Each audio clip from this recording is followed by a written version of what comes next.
अगला प्रश्न श्रीयुक्त शुभेंदु अधिकारी, नेता प्रतिपक्ष, शुभेंदु जी है वहाँ, बंगाल में राजनीतिक परिवर्तन पर आपका क्या विचार है?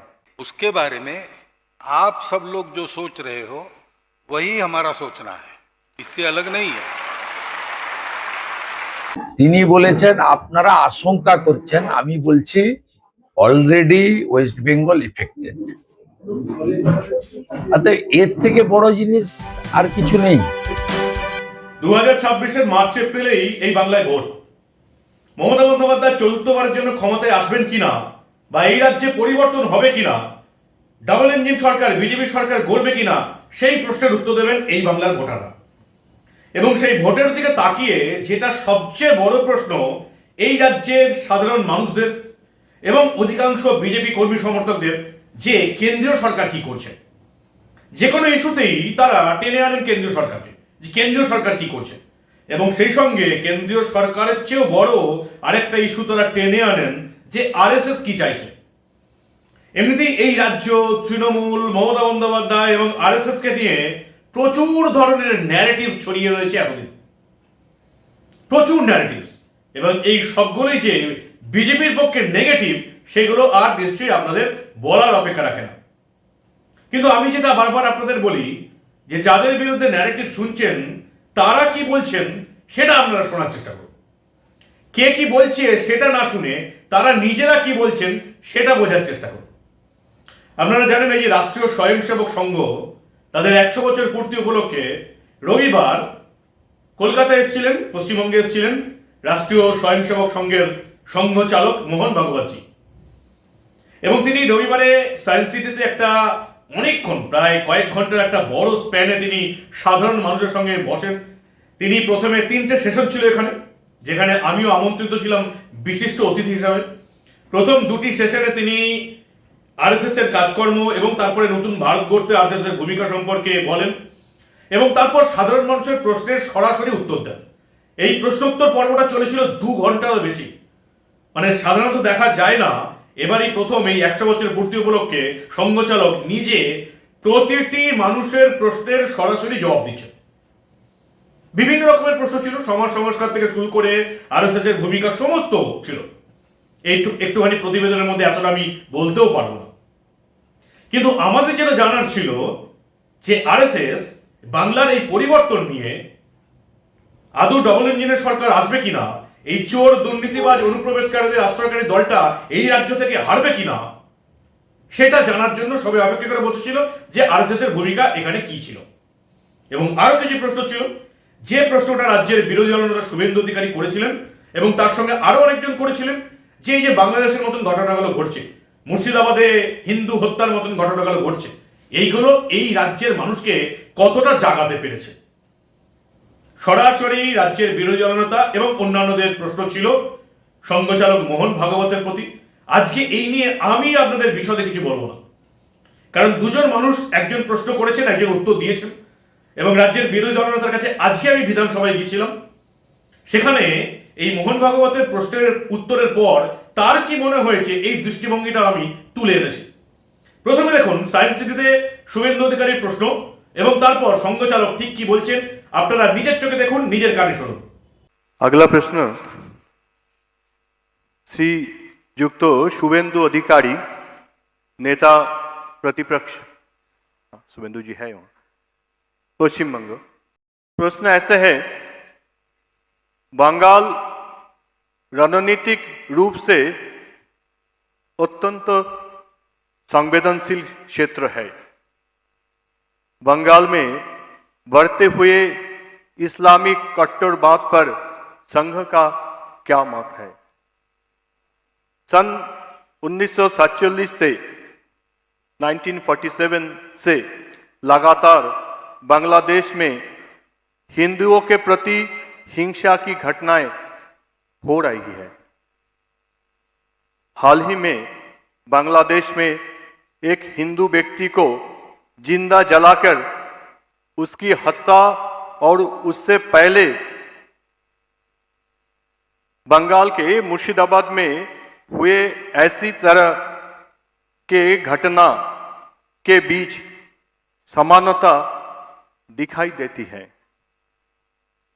बांग्लादेश की वर्तमान परिस्थिति का पश्चिम बंगाल पर क्या प्रभाव होगा?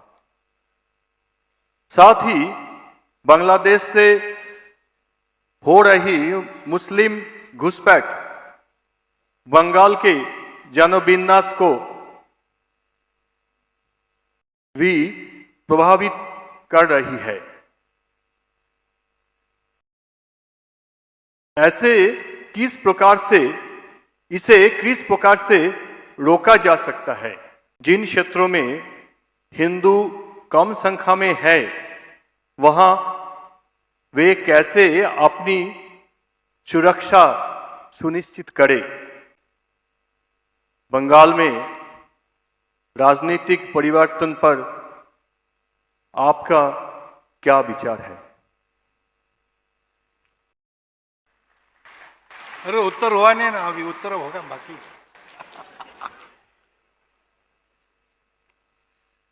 तो बंगाल में बढ़ता हुआ इस्लामिक कट्टरवाद, हिंदुओं के प्रति हिंसा की घटनाएं, बांग्लादेश की परिस्थिति, वहाँ की घटना और मुर्शिदाबाद की घटना, मुस्लिम घुसपैठ, ये सब जो बातें हैं उन पर वो तो बंगाल को प्रभावित कर ही रही है।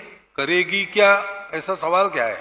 वो कर रही है और अनिष्ट प्रभाव हो रहा है। इसलिए उसके बारे में आप सब लोग जो सोच रहे हो वही हमारा सोचना है, इससे अलग नहीं है। अब बांग्लादेश की सीमाएं जैसी खोली थी वैसे अभी खोलना कि नहीं, एक प्रशासकीय प्रश्न है, क्योंकि जो आएंगे उस सीमा से वो कौन आएंगे इस पर नियंत्रण होना चाहिए। सबके लिए खोलनी है, हिंदुओं के लिए खोली और कोई दूसरे ही आ गए, ऐसा तो नहीं होगा। ऐसा होता है दुर्बल के लिए और सबल के लिए, तो फर्क यही पड़ता है ना। बाकी हिंदुओं का एक ही देश है, भारत देश, तो भारत की सरकार को इसका संज्ञान लेना पड़ेगा, कुछ करना पड़ेगा। कुछ कर भी रहे होंगे, कुछ बातें बताई जाती है, कुछ बताई नहीं जा सकती। और इधर हम लोगों को संगठित होके समाज के नाते पक्का खड़ा रहना पड़ेगा। एक संघ हिंदू समाज अगर खड़ा होता है तो बंगाल में परिस्थिति बदलने के लिए कोई समय लगेगा नहीं।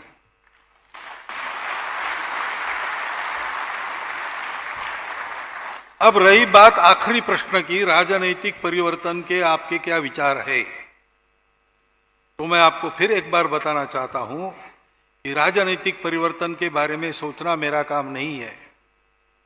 हम समाज परिवर्तन का सोच के संघ का काम कर रहे हैं। परिवर्तित समाज क्या करना क्या नहीं करना इसका योग्य निर्णय लेगा, इसके बारे में मेरे मन में कोई दो राय नहीं है। वो समाज यानी मतदाता जो है उनको विचार करना है। পশ্চিমবঙ্গে হিন্দুদের উপর অত্যাচার, মমতা বন্দ্যোপাধ্যায়ের তোষণ রাজ, ওদিকে বাংলাদেশ, এদিকে মুর্শিদাবাদ। মোহন ভাগবতজি পরিষ্কার বললেন, আপনারা যেটা ভাবছেন আমিও সেটাই ভাবছি, আপনাদের ভাবনার সঙ্গে আমার ভাবনার কোনো তফাৎ নেই। बंगाल में बढ़ता हुआ इस्लामिक कट्टरवाद, हिंदुओं के प्रति हिंसा की घटनाएं, बांग्लादेश की परिस्थिति, वहाँ की घटना और मुर्शिदाबाद की घटना, मुस्लिम घुसपैठ, ये सब जो बातें हैं उन पर वो तो बंगाल को प्रभावित कर ही रही है। करेगी क्या, ऐसा सवाल क्या है? वो कर रही है और अनिष्ट प्रभाव हो रहा है। इसलिए उसके बारे में आप सब लोग जो सोच रहे हो वही हमारा सोचना है, इससे अलग नहीं है। পরিষ্কার একেবারে ক্লিয়ার করে দিয়েছে, পশ্চিমবঙ্গে 2026-এর নির্বাচনে যাবার আগে এই রাজ্যে অন্তত বিজেপির কর্মী সমর্থকরা যারা ছিলেন তাদের কাছে আর কোনো কিছু অপরিষ্কার থাকার কথা নয়। সে মোহন ভাগবতজিও এই রাজ্যে পরিবর্তনের কথা ভাবছেন, এই রাজ্যে হিন্দুদের উপর অত্যাচার হচ্ছে, মুসলিম তোষণ হচ্ছে ভোটের জন্য, এই নিয়ে তিনি এই রাজ্যের মানুষের সঙ্গে বিজেপি নেতা কর্মীদের সঙ্গে একেবারে একমত। মোহন ভাগবত কি বললেন আপনারা শুনলেন। আজকে আমি বিধানসভায় গেছিলাম, রাজ্যের বিরোধী দলনেতা শুভেন্দু অধিকারী গেছি এই একটি প্রশ্ন করতে, যে মোহন ভাগবত আপনার প্রশ্নের উত্তর দিলেন, আপনি সেই উত্তর দেখে আপনার কি মনে হচ্ছে? কি বললেন বিরোধী দলনেতা শুভেন্দু অধিকারী, দেখুন আপনারা। আমি যে প্রশ্ন করেছি, যেহেতু পাবলিক ডোমেনে এসছে, পাবলিক ডোমেনে না এলে আমি বলতাম না। আমি মূলত বাংলাদেশের হিন্দুদের দুরবস্থার বিষয়ে উদ্বেগ প্রকাশ করেছি এবং পশ্চিমবঙ্গে যেভাবে ইসলামিক মৌলবাদের বাড়বাড়ন্ত, এটা নিয়ে আমরা বলেছি। কিন্তু উনি যে উত্তর দিয়েছেন, ওই উত্তরের মধ্য দিয়ে মানে রাষ্ট্রীয় স্বয়ংসেবক সংঘ এবং সরসংঘ চালক তিনি কতটা ওয়েল অ্যাওয়ার, সেটা তিনি উইথ কনফিডেন্স তিনি কালকে সবার সামনে বলে দিয়েছেন। তিনি বলেছেন আপনারা আশঙ্কা করছেন, আমি বলছি অলরেডি ওয়েস্ট বেঙ্গল এফেক্টেড। এর থেকে বড় জিনিস আর কিছু নেই। এফেক্টেড যখন, সমাধানের বিষয়ে হিন্দু শক্তিকে ঐক্যবদ্ধ হওয়ার কথা বলেছেন, প্রত্যেকটা হিন্দু আরেক হিন্দুর পাশে দাঁড়ানোর বিষয়ে তিনি উদ্বুদ্ধ করেছেন। আর কিছু কাজ আছে যেটা সরকারের, সেটা তিনি পরিষ্কারভাবে বলেছেন যে সরকারের কাজ, সরকারের বিষয় আমি তো বলতে পারি না, তাই বলবো না। কিন্তু একটা লাইনে অবিভক্ত বঙ্গের হিন্দুদের, বাঙালি হিন্দুদের তিনি হৃদয় জয় করে নিয়েছেন। সেটা হচ্ছে যে এই প্রশ্নের যে বক্তব্য, তার সঙ্গে আমিও কি আলাদা। শুরুতে তিনি এটা বলেছেন যে আপকা সোচ কা সাথ তো মেরা সোচ ভি জুড়া হুয়া হ্যায়। এর থেকে বড় জিনিস তো আর কিছু হতে পারে না। উনি একদম ক্রিস্টাল ক্লিয়ার করে দিয়েছেন এবং তিনি প্রশ্নকারীদের মধ্যে অন্যতম আমাদেরকে তিনি বলেছেন আশঙ্কা করছেন কেন, আপনারা সবাই ইতিমধ্যে এফেক্টেড, আক্রান্ত। এবারে বাকি যেটা থাকলো এটা থেকে বেরিয়ে আসা। একটা বলেছে সংঘ শক্তি, হিন্দুদের ঐক্যবদ্ধ হতে, বলে ঐক্যবদ্ধ থাকলেই সবাই বেঁচে থাকবেন, অপরকে বাঁচিয়ে রাখতে পারবেন।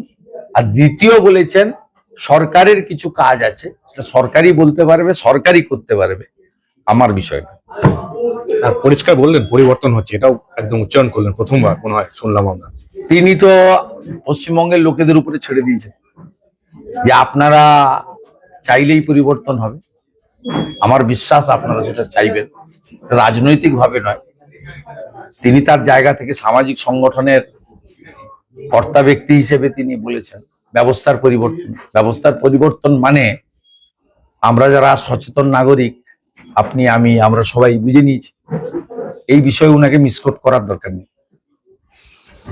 উনি অরাজনৈতিক ভাবেই বলেছেন ব্যবস্থার পরিবর্তন। সেটা সংঘের লোক, সংঘ তো ভোটে লড়ে না। তা ব্যবস্থার পরিবর্তন করতে গেলে যেটা করার ভোটাররা করবে। তো তিনি তার এই দীর্ঘ বক্তব্য, মূল্যবান বক্তব্য, ঐতিহাসিক বক্তব্য, কার্যত একটা দলিল, এই বক্তব্যের মধ্য দিয়ে আমাদেরকে দিশা দেখিয়েছেন। ফাইনালি বলি, সংঘ শক্তি একমাত্র বাঁচার রাস্তা করে দিতে পারে। ঐক্যবদ্ধ হন। এবং তিনি বারে বারে বলেছেন অন্যদের সম্পর্কে আমাদের কোনো দেশ ঘৃণা কিচ্ছু নেই, কিন্তু আমরা আমাদের ভালোটা বুঝে নেব, আমরা ঐক্যবদ্ধ থাকব, ভালোর সঙ্গে থাকব, ভালো করব, খারাপ থেকে দূরে থাকব, আমরা আমাদের কথা বলতে থাকব, আগামী দিনেও বলবো। এতে যারা রাষ্ট্রীয় স্বয়ংসেবক সংঘকে নানাভাবে সাম্প্রদায়িক শক্তি হিসেবে, উগ্র হিন্দুত্ববাদী শক্তি হিসেবে দাগিয়ে দেওয়ার চেষ্টা করেন, আমার মনে হয় যথাযথ উত্তর কালকে তারা পেয়ে গেছে। প্রশ্ন উত্তরে মোহন ভাগবতজির জবাব, সেটা থেকে অনেকটা কেন সম্পূর্ণ নিশ্চিত হয়েছেন বিরোধী দলনেতা শুভেন্দু অধিকারী। যে আরএসএস এর তরফ থেকেও কিন্তু এটা পরিষ্কার ক্লিয়ার করে দেওয়া হয়েছে, এই রাজ্যের মানুষ যেটা ভাবছে পরিবর্তনের ভাবনা, সেটা কিন্তু আরএসএস এর মনেও আছে। অন্য কোন রকম ন্যারেটিভ অন্তত এই সামনের ভোটের দিকে তাকিয়ে চলবে না, সেটা সংঘচালক পরিষ্কার করে দিয়েছেন। এবং অন্যদিকে হিন্দুদের উপর এই রাজ্যে অত্যাচার, বাংলাদেশের ঘটনা থেকে এই রাজ্যের হিন্দুরা শিক্ষা নিয়েছে কিনা, মুর্শিদাবাদের ঘটনা থেকে এই রাজ্যে হিন্দুরা শিক্ষা নিয়েছে কিনা, সেই নিয়েও মোহন ভাগবতজি পরিষ্কার বলে দিলেন, আপনাদের যেটা ভাবনা চিন্তা আমারও সেটাই ভাবনা চিন্তা, নতুন কোনো গল্প এখানে নেই। ফলে আরএসএস, বিজেপি, কেন্দ্রীয় সরকার এই সমস্ত ন্যারেটিভ গুলো যারা চালাচ্ছেন, এগুলো যারা বিজেপির কর্মী সমর্থক, যারা পরিবর্তন চাইছেন, তারাও যারা মনে সামান্য শঙ্কা ছিল, তাদের কাছে সংঘচালক একেবারে পরিষ্কার করে দিয়েছেন এত মানুষ এবং বিশেষ করে বিরোধী দলনেতার প্রশ্নের উত্তর দিয়ে। কি বলবেন আপনারা? সমস্ত ব্যাপারটা জলের মতন এখন পরিষ্কার যে এই রাজ্যের সরকারটা ঠিক কিভাবে চালাচ্ছে এবং এই রাজ্যে যে পরিবর্তনটা আসু দরকার, সেটা কিন্তু বিজেপির পাশাপাশি আরএসএসও ভাবছে। একদম ক্লিয়ার, লাউড অ্যান্ড ক্লিয়ার। এরপরে আর কোনো ন্যারেটিভ অন্তত এই প্রসঙ্গে বিজেপির কর্মী সমর্থকদের মধ্যে থাকা উচিতই নয়। কি বলেন আপনারা? পরিবর্তন দরকার, অত্যন্ত দরকার। এই চোর, চিটিংবাজ, দুর্নীতিবাজ দলটাকে এবারের ভোটে হারাতেই হবে, এছাড়া হিন্দু বাঙালির বাঁচার কোনো রাস্তা নেই। মুর্শিদাবাদে হরগোবিন্দ দাস এবং চন্দন দাস দুজন মাটির মূর্তি গড়েন, তাদেরকে নৃশংসভাবে হত্যা করা হয়েছে। বাংলাদেশের দীপু দাস ওই একই অবস্থা। এই রাজ্যে তোষণরাজ কোন পর্যায়ে গেছে সেটা এবার নিশ্চয়ই আপনাদের কাছে একেবারে পরিষ্কার হয়ে গেছে। কি বলবেন আপনারা? এই রাজ্যে জেগে ঘুমিয়ে থাকা হিন্দু বাঙালি পরিবর্তন আনতে পারবে? অন্তত নিজের পায়ে কুড়ুল না মেরে তৃণমূলকে হারাতে পারবে মনে হয় আপনাদের? যাদের গায়ে মানুষের চামড়া আছে, মনুষ্যত্ব বোধ আছে, তারা কোনোদিন তৃণমূলকে অন্তত ভোট দিতে পারে না। আর তৃণমূলকে ভোট দিলে যে পাপের ফল, কর্মফল এই জীবনেই শোধ করে যেতে হবে, এটা অন্তত হিন্দু বাঙালির পরিষ্কার করে বুঝে নেওয়া দরকার। আপনারা কি বলেন? আপনাদের মূল্যবান এবং গুরুত্বপূর্ণ মতামত জানান দা নিউজ বাংলার কমেন্ট সেকশনে। দেখতে থাকুন দা নিউজ বাংলা। আমরা আবার এই রাজ্যে ঘটে যাওয়া এই ধরনের অনেক গুরুত্বপূর্ণ ঘটনায় চেপে রাখতে দেব না।